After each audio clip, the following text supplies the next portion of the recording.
Welcome back to another explainer. Today, we're unmasking something that is probably hiding deep inside almost all of our minds, the primary self-sabotage archetype. If you've ever felt like you're just constantly standing in your own way, well, you're in exactly the right place. We're going to decode this hidden part of our psychology, and we're going to do it using a totally shame-free storybook kind of perspective. Think of this as reading a psychological story, where the so-called villain that keeps tripping you up might actually be something entirely different. So what if your self-sabotage is actually just a protective strategy? Seriously, I want you to sit with that for a second, because it totally flips the script on how we normally view our own behavior. Instead of looking at those really frustrating moments where you trip yourself up as the ultimate enemy, what if you saw them as a misunderstood guardian? You know, a guardian that is desperately, and yeah, maybe a bit clumsily, trying to keep you safe from perceived harm. Understanding that, honestly, changes everything about how we approach our own personal growth. Okay, let's dive right into this. Section 1. The protective strategy. A learned pattern. At its absolute core, the primary self-sabotage archetype is a learned protective strategy. This is rooted deeply in Jungian psychology, meaning it's a specific, recognizable character operating right there in your unconscious. It's not some random glitch in your brain, and it definitely doesn't mean you're just inherently flawed. No. You acquired this mechanic over time for one incredibly vital reason: self-preservation. It is literally an unconscious defense mechanism built by your very own mind to help you navigate a really complex world. And here is its ultimate goal: emotional safety. That's the whole shebang. Your mind has this deep-seated, incredibly well-intentioned desire to protect you from emotional harm. Think about a time you maybe ghosted a really promising date or procrastinated on a massive career opportunity. To this older, highly reactive part of your mind, that shiny new opportunity felt like a massive threat to your emotional well-being. So it stepped in to keep you safe in the familiar, even if that familiar zone was actually holding you back. Moving on to Section 2, not your identity, you versus the pattern.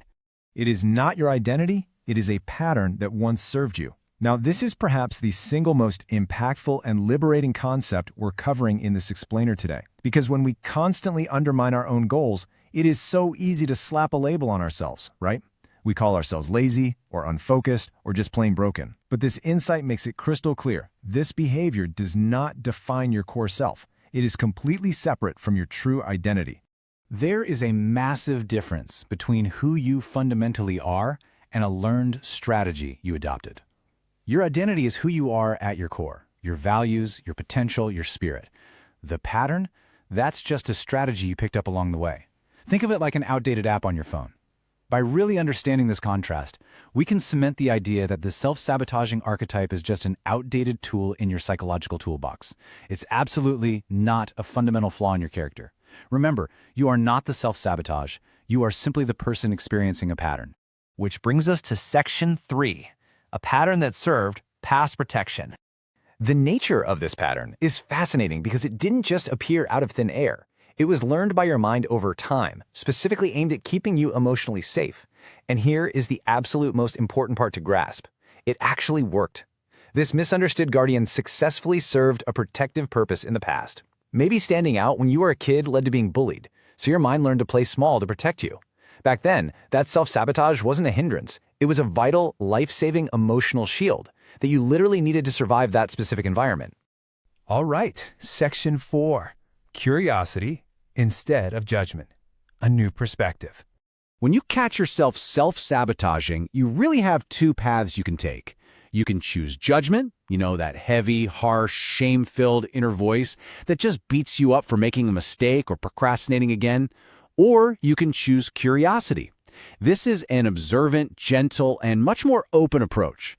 By consciously shifting your mindset here, you drop all that heavy negativity and adopt a light, investigative stance. Basically, we stop fighting the guardian and we start trying to understand it.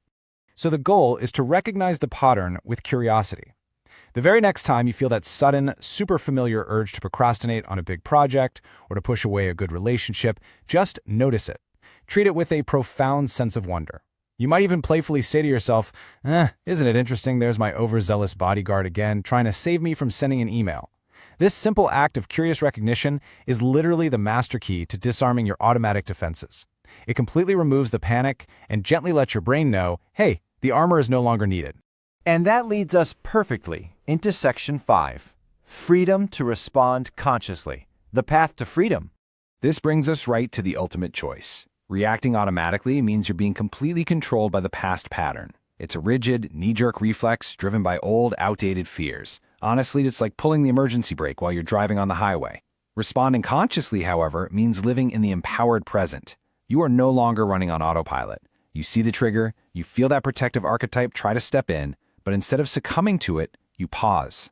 You choose your next move based on exactly who you are today. So here is your actionable, step-by-step path to freedom. Step 1. Recognize the protective pattern for what it truly is, a learned defense mechanism, not a personal failure. Step 2. Apply curiosity rather than judgment.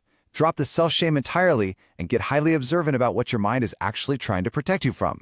And Step 3. Respond consciously instead of reacting automatically. Take a breath, assert your current identity, and make a deliberate, empowered choice. This absolutely takes practice, for sure. But this framework is exactly how you systematically dismantle the self-sabotage cycle for good. We are going to wrap up this explainer today with a really powerful question. Now that you know it's just a pattern, how will you choose to consciously respond today? The very next time you find yourself getting in your own way, I want you to remember this framework. Remember that your mind is just trying to keep you emotionally safe based on really old information. But you hold the power now. Smile at that protective strategy, tap into your curiosity, and make a newly empowered choice. Thank you so much for joining me on this explainer, and I seriously challenge you to apply this shame-free perspective right now.